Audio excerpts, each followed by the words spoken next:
Welcome to Let's Locums.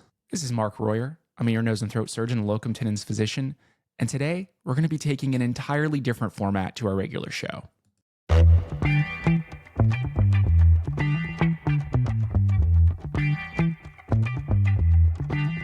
Today we are not doing a long-form interview with one amazing locum tenens provider about their locum tenens experience. Rather, we are exploring what I am calling the worst locum tenens assignment in history. From the Locums company, and you realize that it's not the entire picture. So this was definitely not your company. That's Dr. Pryor Brenner. He retired last year from the Air Force as an ENT at an obscenely high rank that was well earned after a 20-year Air Force career. He was the first locum tenens physician I ever met, and without a doubt, the most skilled ENT surgeon I know.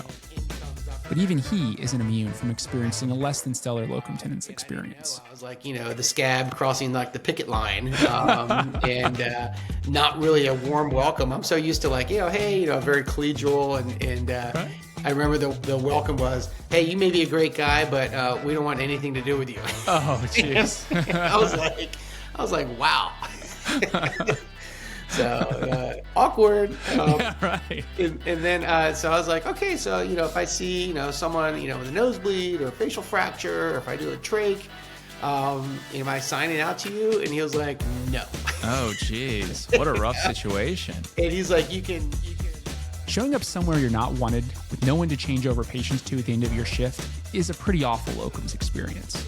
But make no mistake, the story we're talking about today is much worse.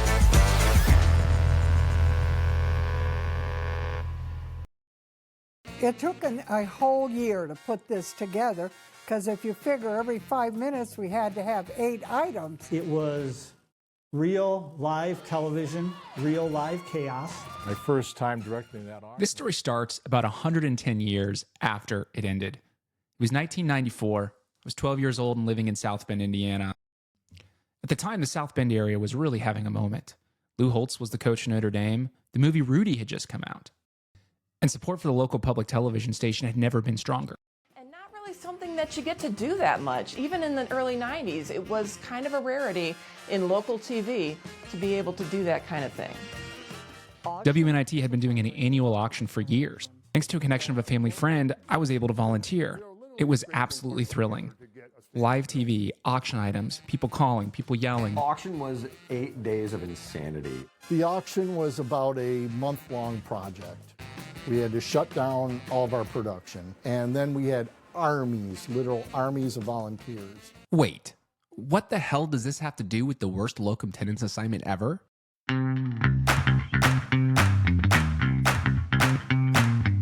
I know that's what you're thinking.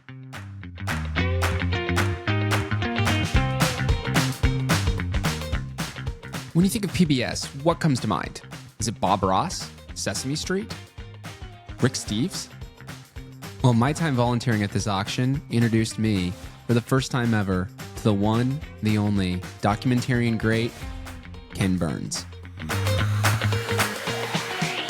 Hey, Conan O'Brien here. Welcome to Serious Jibber Jabber. I'm sitting here with Ken Burns, who is arguably the most accomplished historical documentary filmmaker of all time. His films have won dozens of major awards, including 12 Emmys, 3 Peabodys, and he has single-handedly helped define our history as a nation. Pretty heavy introduction for you. That is heavy. Not bad. Not bad. And you're a welterweight champion. Oh. Yes. Ken Burns is an American treasure and prolific. His documentaries include Brooklyn Bridge, The Shakers, The Statue of Liberty, Huey Long, Thomas Hart Benton, The Congress, The Civil War, Empire of the Air, Baseball, The West, Thomas Jefferson, Lewis and Clark, Frank Lloyd Wright, Jazz, Mark Twain, Horatio's Drive, The Wargs, The 10th Inning, The Dust Bowl, The Central Park Five, The Address, The Roosevelts, Jackie Robinson, Defying the Nazis, The Vietnam War, The Mayo Clinic, Country Music, Hemingway, Muhammad Ali, Benjamin Franklin, The U.S. and the Holocaust, The American Buffalo, and The American Revolution. That one is coming out soon, and I can't f***ing wait. Ken Burns was my first exposure to the historical documentary genre that I love to this day. He also allowed me to experience all the other great documentaries on PBS, including one I was watching late at night not too long ago, about a topic I'd never tracked before: Arctic expeditions of the 19th century, specifically the Greely expedition.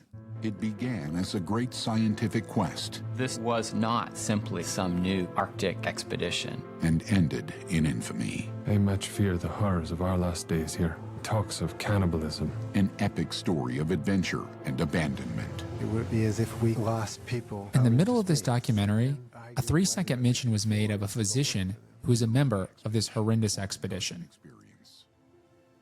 And I had to find out more.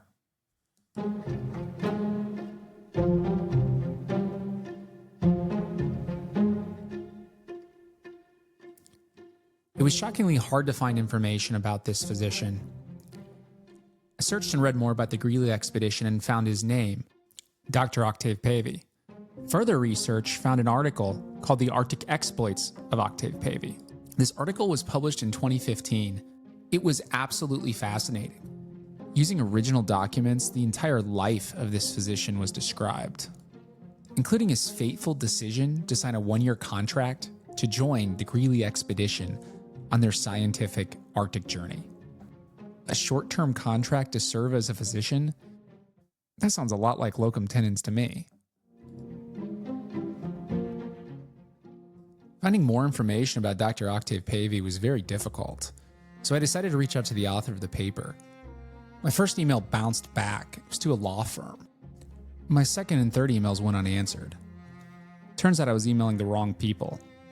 Apologies to anybody who received an email from an ear, nose, and throat surgeon inquiring about a 19th century physician who had a really bad locum tenens experience and wanted to know more.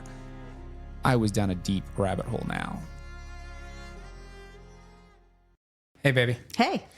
So I am working on this right now, this podcast about my rabbit hole that I went down with this Octave Pavey. Okay. And I realized that I have kind of a lot of rabbit holes I go down. Yes. And I realized that's only possible thanks to you picking up some of the slack when we're in clinic. Well, that's nice of you. But I'd kind of like to know how annoying it is when I do this. Yeah, not very annoying because I'm the beneficiary of this new fund of knowledge of whatever rabbit hole you've been down, and it keeps my life interesting. But surely the Arctic... I wish I could say that this is the only time I've gotten sidetracked with an esoteric topic while in clinic with Allie. Unfortunately, it's not. Just listen to her. She's so damn supportive of me.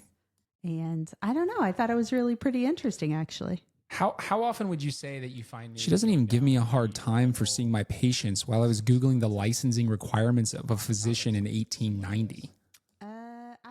And I really wish I could say that I'll reward her support by never going down a rabbit hole when we're in clinic together again.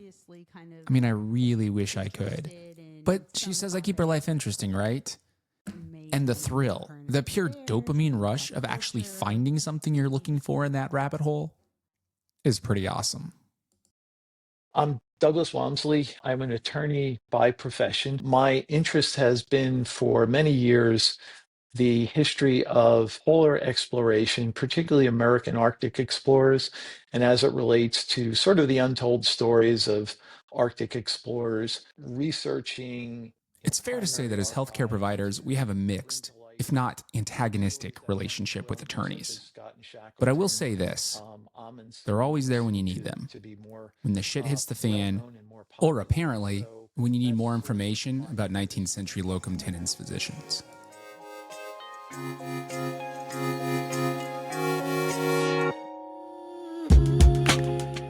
Turns out my initial email to Douglas Wamsley had bounced back from the law firm because he'd retired a few years earlier. Once I found his correct email, he replied and we set up an interview. His Zoom background was everything I could have hoped for from an East Coast attorney turned primary source historian. His office was immaculate, with wooden and glass enclosed shelves and walls covered with diplomas, certifications, and original watercolorings of Arctic expedition ships and historical figures. I could almost smell the mahogany and leather-bound books. I first had the opportunity to meet you electronically when I emailed you about an article you had written about this surgeon who got the smallest mention in a PBS documentary. about something called the Greeley expedition. And what caught my eye with this article was this specific fact that this doctor had worked what seemed like a short-term contract, almost like a locum tenens contract, and it turned out absolutely terribly. What I would love to know is what drew you to even write this article about this doctor? Well, it's interesting. Untold stories are sort of my real interest. And the expedition itself is fascinating, largely because it ended up as a tragic tale of disaster and cannibalism. But one of the maligned characters in that story was Dr. Octave Pavey. And he didn't get along very well with his superior, Lieutenant Greeley, but I wondered whether there was a little more to Pavey than just this malign doctor who was treated, at least he thought, very badly. His wife actually spent quite a number of years trying to redeem his character.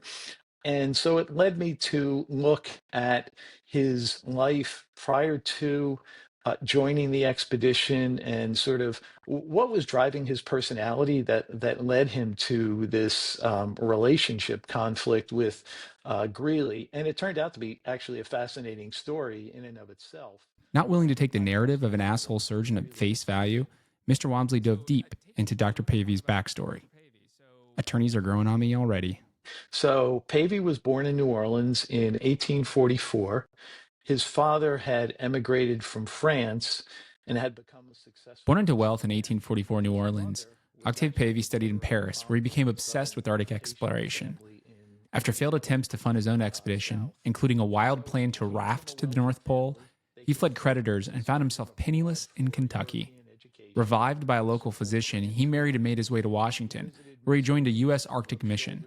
Despite his privileged background and combative nature, Pavey insisted on staying in Greenland when his expedition ship was deemed unfit. So while he was in Greenland, Pavey was actually very interested in learning how to survive in the Arctic. So he went on several long sledge journeys with another companion who obviously taught him the ropes, so to speak. But he did do a 700-mile sledge journey, became accomplished on his own, traveling by dog sled, did learn how to build snow huts, how to live in the Arctic, and actually learned a little bit of Inuktitut. While in Greenland, Pavey mastered Arctic survival, from dog sledding to building snow huts, making him a prime candidate for the upcoming Greeley expedition, an ambitious U.S. mission to collect scientific data in the Arctic. At the time, the U.S. military had a severe shortage of medical officers, relying heavily on contracted civilian physicians. These contracts were typically short-term, lasting months to a year, with lower pay than commissioned officers. Contract physicians filled gaps at remote frontier outposts and expeditions like Greeley's. Pavey secured a one-year contract as an acting assistant surgeon, providing medical care, but without the rank or benefits of a commissioned officer. He was recruited through Henry Howgate, the expedition's original planner, and joined the 25-man team as they sailed north. The plan was simple: establish a research station at Lady Franklin Bay and rely on supply ships for survival. Pavey's contract was a one-year contract. So another kind of interesting thing was once they reached Lady Franklin Bay, was expected to stay there for at least 1 year. So the transport ship would drop them off with the supplies at what was known as Fort Conger. And the relief ship was to return a year later with additional supplies, take off any members of the expedition who may have been ill or wanted to go home. So it made sense to have at least a one-year contract from Pavey, which they could renew, the following year. They were very lucky that year that the Proteus, the transport ship, was able to navigate the ice of what's known as Kennedy Channel and drop off the members of the expedition and their supplies, including Pavey, at Lady Franklin Bay. And the idea was that if the relief ship didn't get there after the first year, it would get there at the summer of the second year. And if it hadn't arrived by that second year, Greeley was ordered to make his way south to hopefully relief, where there were supposedly some rations left for him if the relief ship couldn't make it all the way up to Lady Franklin Bay. So our boy Pavey has secured his dream locums job. Utilizing his training as a surgeon and his Arctic skills honed in Greenland, he's off for his dream gig. While the duration of his assignment would be uncertain, there were multiple contingencies in place for a variety of potential pitfalls. Unfortunately, Not even Dr. Pavey was immune to the pitfall of dealing with a difficult administrator. Greeley's this career Army officer, veteran of the Civil War, considered a New England Puritan, who had made a name for himself in these various organizational tasks, like building telegraph systems across the frontier.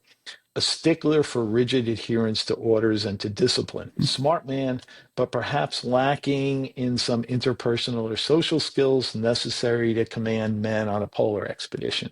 Before the transport ship, which has now dropped off Greeley and Pavey and the men, has left, there's this first breakdown between Greeley and Pavey. Pavey precipitated that first disagreement. Pavey delivers an ultimatum to Greeley that if Clay isn't sent home, Pavey would leave. The transport ship has not left yet. Henry Clay was an inexperienced yet ambitious grandson of the famous statesman. He had joined Pavey in Greenland, but their partnership had soured. After a bitter falling out over the medical care for a local boy, Pavey demanded Greeley send Clay home when the expedition ship arrived. Greeley's outraged. He's up here, northern Greenland. He's got no choice because Pavey's the only physician within 1,000 miles, and subordinates don't dictate orders to their commander. However, Greeley needs this physician, and he buckles under to Pavey's demand. Pavey is essentially in the middle of his locum tenens gig orientation, and it's already off to a terrible start.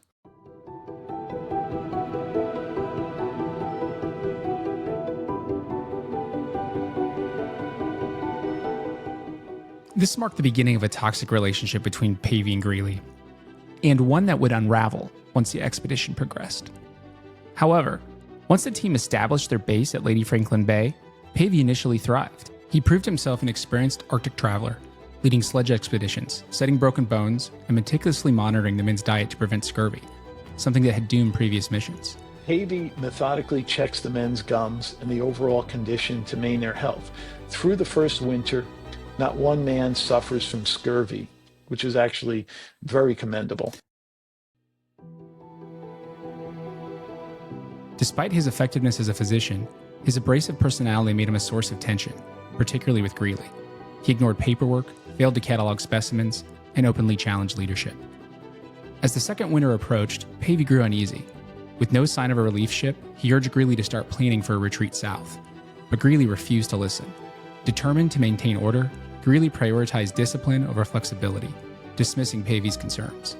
Relations between the two deteriorated further, culminating in Greeley placing Pavey under house arrest after he refused to turn over his diary. Basically, the two were barely talking to each other at this point. In July, we had this interesting situation that Pavey's contract is now coming up for renewal. And this time he says, I'm not signing, my contract.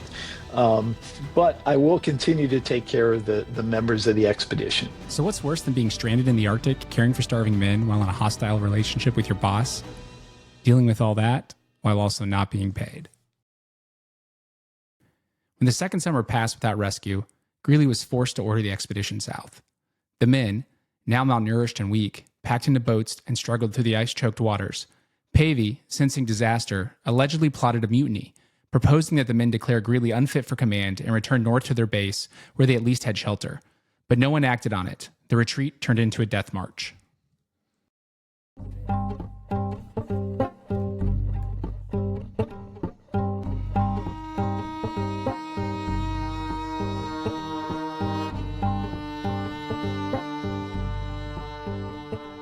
After weeks of starvation and exposure, they reached Cape Sabine, where the rations they had counted on did not exist. The men huddled under the overturned boats for shelter. Their stay became tragic. Over the course of nearly 9 months, through a dark, cold winter, huddled together to share body heat, 18 members slowly died of starvation. Food theft became rampant, and Pavey himself was caught stealing from a frostbitten soldier. Among the more egregious acts was Pavey's theft of food from poor Joseph Allison, an invalid who had lost both his hands and feet to frostbite and was entirely dependent upon Pavey for his care.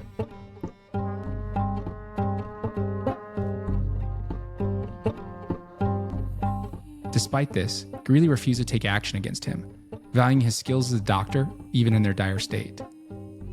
In the end, starvation claimed Pavey as well. On the same day that another man was executed for food theft, Pavey died. Greeley later claimed it was from self-administered poison, though starvation seems a more likely cause. His body was left outside, eventually washing out to sea.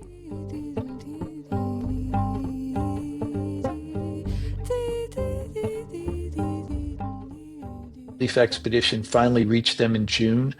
At that point, there were only 7 men still alive. That included Greeley. Most of those 7 were huddled in a collapsed tent, barely alive. It's been said that they had perhaps days to live if Schley hadn't arrived when he did. The survivors were celebrated as heroes, but rumors of cannibalism soon surfaced. Greeley, despite the disastrous leadership, went on to receive the Medal of Honor. Pavey, once an ambitious Arctic explorer, became a tragic figure. A brilliant physician who could navigate the ice, but could not his own ambition and arrogance. His legacy, like so many others on that doomed expedition, was lost to the frozen north.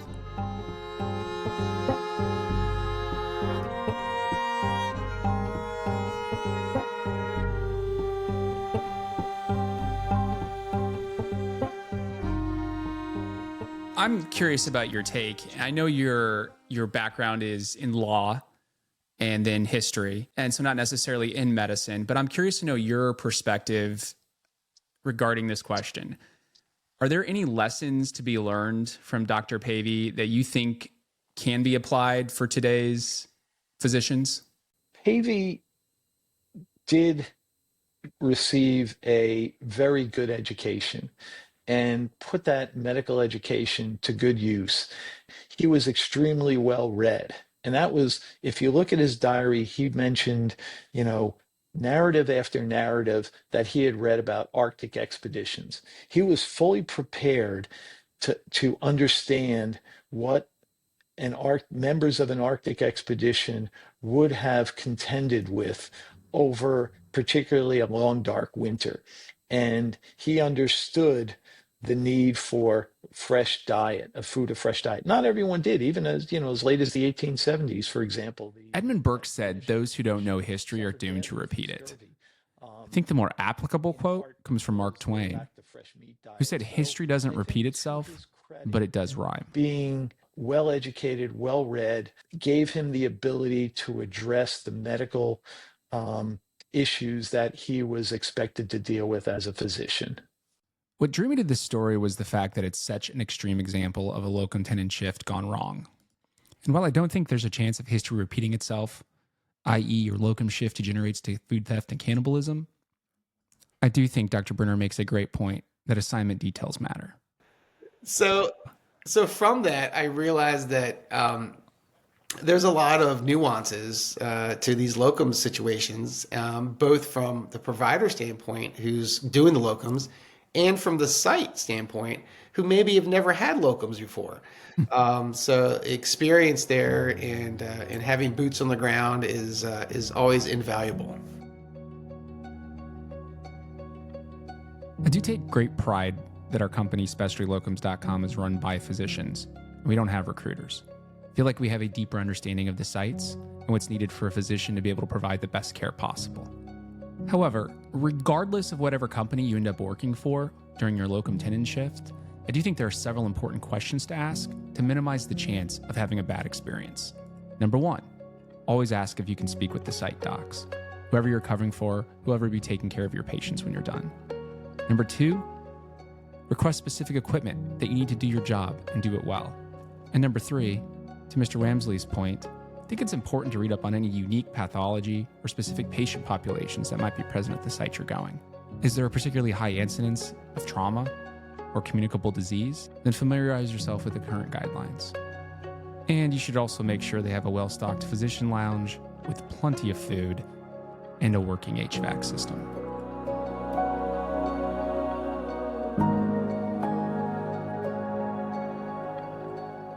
I have many people to thank for their assistance with this episode.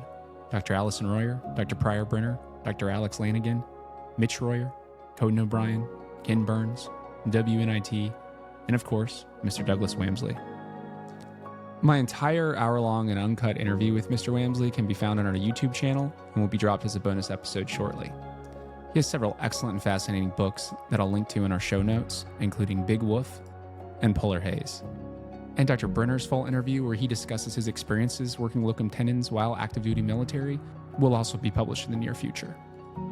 Let's Locums is brought to you by SpecialtyLocums.com. We are a physician-run locum tenens company specializing in specialty locum tenens. We have no recruiters and no jobs for Arctic expeditions. I do think we do an excellent job providing high-paying and high-quality locum tenens options for our premier physicians and APPs. Please like, subscribe, and share, and keep up your hard work caring for our patients. Sometimes it's thrilling and exciting, and sometimes it feels like we're stuck under the proverbial boat in the Arctic. But your work is valuable, meaningful, and appreciated. This is Mark Royer for Let's Locums.